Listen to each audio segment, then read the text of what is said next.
Hey folks, my name is Ezekiel Cohen, and I run the CallMeEzekiel YouTube channel, where we create high-quality videos about history, philosophy, literature, and the humanities at large. But most of you probably know me from that time I taught hundreds of thousands of you how to play Victoria 2.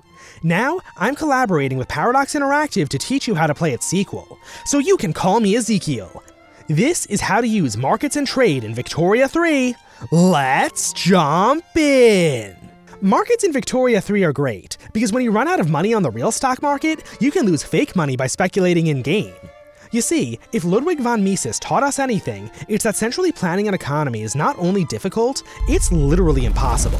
Without market prices, economic decisions are beyond human capacity. This same concept remains true in Victoria 3. Every good has a market price determined by supply and demand.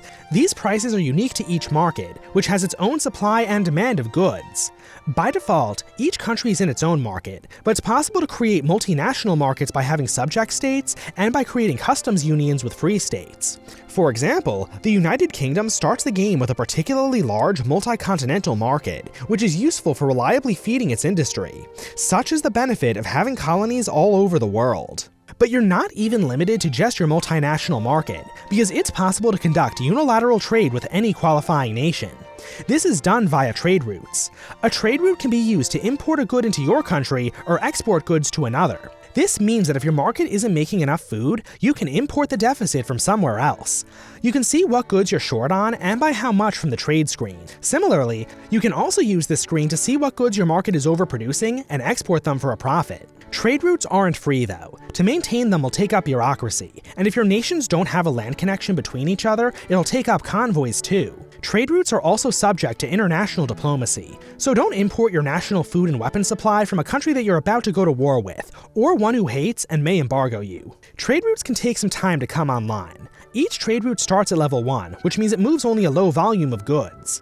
Its level, and thus the volume of goods it transports, will increase if the route is profitable and decrease if it loses money. Trade centers, which are a development building, will automatically be created and destroyed in proportion to the needs of your trade network. Regardless of whether you're importing or exporting goods, you're very likely to profit off of trade routes via tariffs. Although, since tariffs are a tax on your pops, it's not actually making you richer, it's just moving some money around. But none of this even matters if your goods can't make it to market, and that's what market access is for. Each state has a market access rating.